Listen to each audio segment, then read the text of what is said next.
Hello, and welcome to this Academy Cloud Foundations demonstration. In this segment, we're going to be speaking about Amazon Relational Database Service, or Amazon RDS. Amazon RDS makes it easy to set up, operate, and scale a relational database in the cloud. It provides cost-efficient and resizable capacity while automating time-consuming administration tasks such as hardware provisioning, database setup, patching, and backups. It frees you to focus on your applications so you can give them the fast performance, high availability, security, and compatibility that they need. Amazon RDS is available on several database instance types, optimized for memory, performance, or input and output. It also provides you with 6 familiar database engines to choose from, including Amazon Aurora, PostgreSQL, MySQL, MariaDB, Oracle, and Microsoft SQL Server. You can use the AWS Database Migration Service to easily migrate or replicate your existing databases to Amazon RDS. In this demonstration, we go through the steps of creating a MySQL database using Amazon Relational Database Service and the AWS Management Console. We then connect to the database in AWS using a MySQL client running on an Amazon Linux EC2 instance. So we are at the console, and we're going to be navigating to the RDS landing page. Once we are on the Amazon RDS landing page, we focus our attention on the orange button that says Create Database. We also notice how the left navigation panel has a number of items related to snapshots, automated backups, query editor, and others. These items are a little bit more advanced, and we suggest that you explore them individually to become familiar with what is it that they do, what benefit they render to you. We're going to click on Create Database. And on the following panel, we get to select the engine that we're going to be using. In our case, the MySQL engine. We get to see Amazon Aurora, MariaDB, Postgres, Oracle, Microsoft SQL Server. In this case, we use MySQL as it is a common database implementation for LAMP stacks. On the MySQL configuration, we're going to click on Next.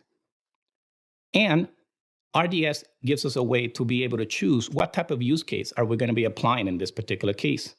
In our case, we're going to be generating a development and testing database. And we're going to make it applicable for the free usage tier. We're going to click on Next after that. And we get to answer some questions related to this particular database instance. Scrolling down a little bit, on the DB instance class, we're going to scroll up and select T2 Micro. That's going to give us a database engine that's actually applicable for the free tier usage. Because this is a development database, we're not going to be doing multi-availability zone deployment. We're going to leave the storage exactly as is, and we're going to be disabling the storage auto-scaling. Notice how the panel for estimated monthly cost gives you an estimate of what you will expect to pay for this particular implementation on a monthly basis. On the database instance identifier, we're going to give it a name.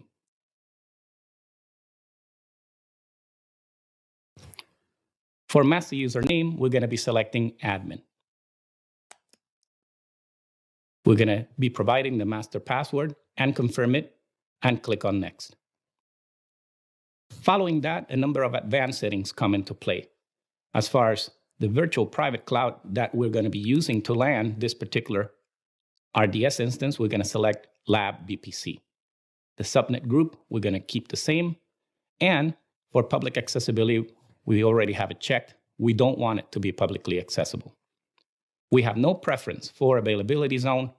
However, on the VPC security groups, we have pre-provisioned an RDS security group, which is actually open for the MySQL port 3306.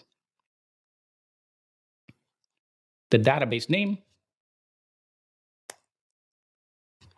and the port 3306, everything looks good. We're not going to be using identity and access management authentication, so that radio button is selected correctly. We're not going to be using encryption. And for backup, we're going to select 0 days. We're not going to copy any tags.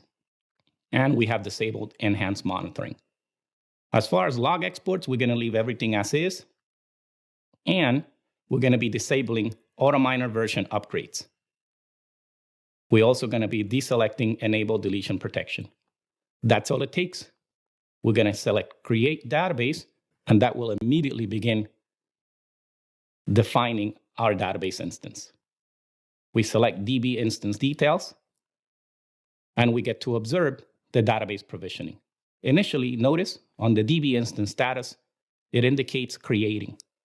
We also get to observe how there are a number of CloudWatch metrics already prefabricated as far as being able to observe CPU utilization, DB connections, free storage space, memory, write input outputs per second, read input outputs per second. On the Connect panel, under the endpoint, is where we will receive, once the database is available, the actual host name that we will be using to connect.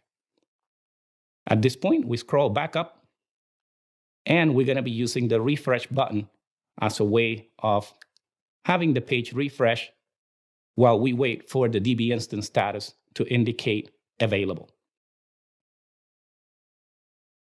Okay, we now get to observe on the info that the database instance, myACFDB, is marked as available. So we're ready to go and begin connectivity.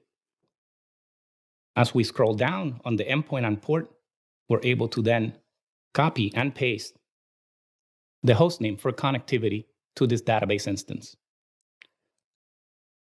We're going to be maintaining a copy of that RDS endpoint here on a text editor.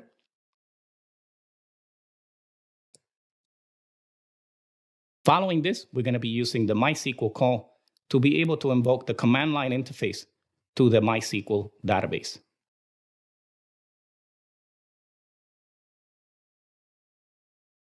Providing the password then allows us to begin to interact through the MySQL command line interface.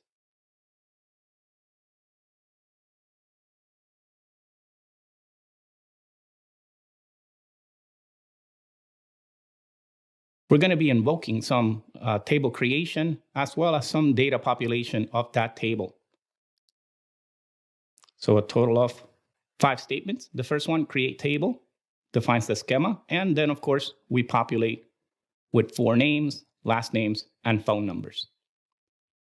All of the queries and all of the requests to the instance actually appear to be working correctly. Now let's do a small query to verify.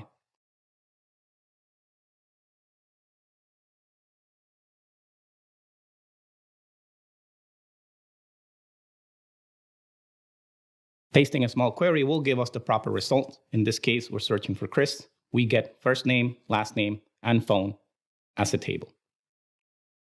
So we have successfully provisioned a MySQL database instance using the simplest configuration possible, including the database engine that qualifies for the free tier,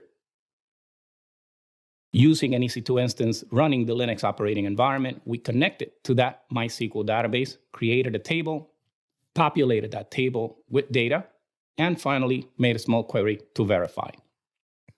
This concludes this demonstration for Amazon RDS. Thanks for watching.